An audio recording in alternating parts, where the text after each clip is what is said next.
Oh, the buffet line.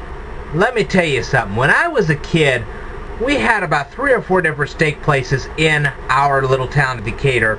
And I can tell you what, just about every one of them had a buffet line. I'm not kidding you. You could go over there, you had the salad bar, and you could pick out all your little entrees, and you got your steak, you got your potatoes, and boy, you were just in heaven. Okay?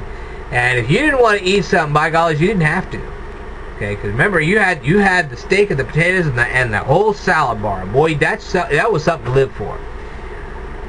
Well, let me tell you something. That's great and okay when you're 7 or 8 years old. But here comes the problem. You start getting older. All right? And what happens is when you start getting older and you try to go through this buffet line the same way as you did as a kid, well, the food will go in all right. It just may not come back out. And if it doesn't, oh, do you suffer. I cannot tell you. So, you know, buffet lines are great, but you got to make sure that you eat plenty of stuff that's actually going to make the food go from this end to the other end. Because if you don't eat a balanced meal on something like that, oh, it'll go in all right, it just won't come out. Then you're going to have a problem. Well, let me tell you something. You can actually put this with relationships. All right? Now, let me tell you something. Those Israelites that were enslaved by Pharaoh, you remember this story from the book of Exodus, okay? Oh, they loved it when they saw those 10 plagues suddenly rain down on those Egyptians. Boy, they just loved that. Oh, look at them Egyptians goes falling like dominoes. And let me tell you something. No group of people were more happy when they were sitting there on one seashore watching these wonderful Egyptians getting drowned, going from the other seashore trying to catch up with the Israelites. Oh, they were thrilled about that. Oh, boy, happy day. These guys are toast. And God's doing all this. This is great. It all was great. Until they showed up to Mount Sinai. Then Moses comes down with these 10 little rules. Well, they didn't like that. Like, man, I'm dumping this. I'm not having anything to do with 10 rules. You didn't tell me this God had 10 rules. You just told me this God was a great God. You didn't tell me that He was going to give us these rules and we had to follow them.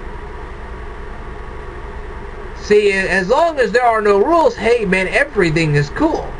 You start setting up rules, it ain't so cool no more. Then the first thing people try to do is try to figure out ways to get around those rules. Let me tell you something, you don't get around God. It doesn't work that way. You don't break God's laws break you. It's the way it works. But this could also be seen in relationships. Okay, when you're born, first person in the whole family, times are great. You got total and undivided attention from your parents. Mom and dad just paying total attention to you. And they will. Until your brothers and sisters are born. Now, when you're the youngest in the family, that kind of lucks out because you don't have to worry about any siblings behind you. Now the parents are paying all this attention to you because they really have nobody else to pay attention to. Okay? And if you're an only child, it really lucks out. You really are really lucky if you're an only child because, hey, parents are going to pay total attention to you. Alright? But the older brothers and sisters get really jealous of all the attention you're getting because, after all, you're the youngest in the family. You're the baby. And I know how this works because I'm the baby of my family. Okay? I'm the youngest of 3, so I know exactly where this is going. Alright?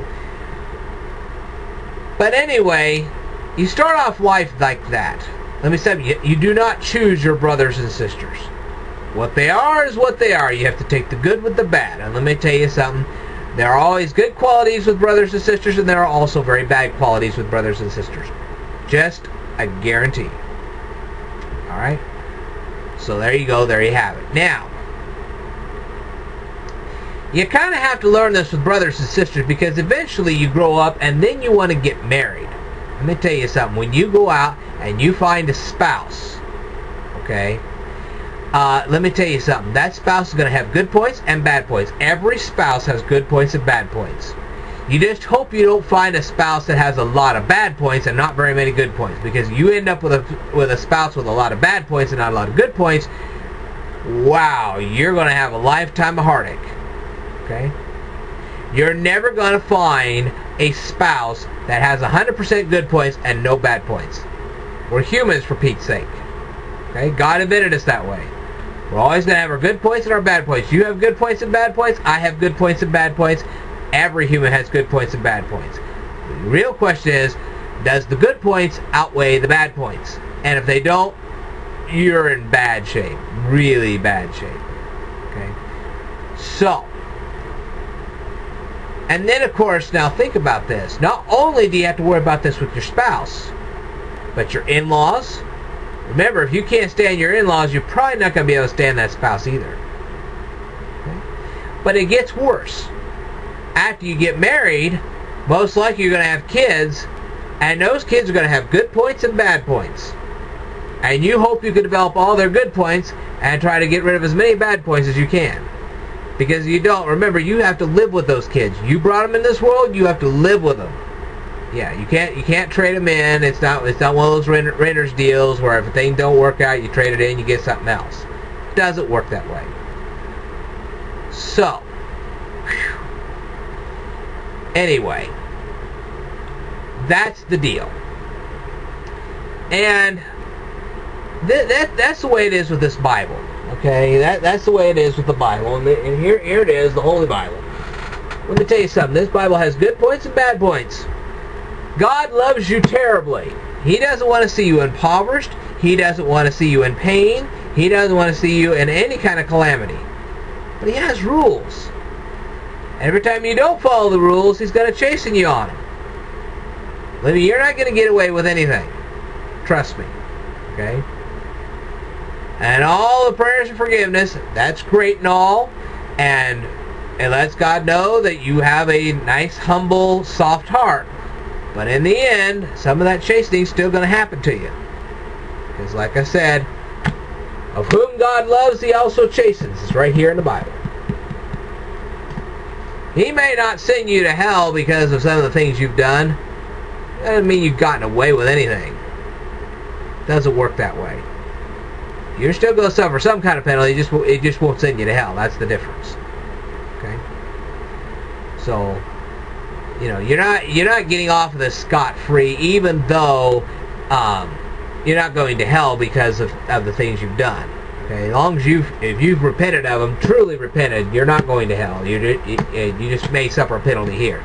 Ask King David. He didn't go to hell because he married Bathsheba and got Uriah killed. He didn't go to hell for that.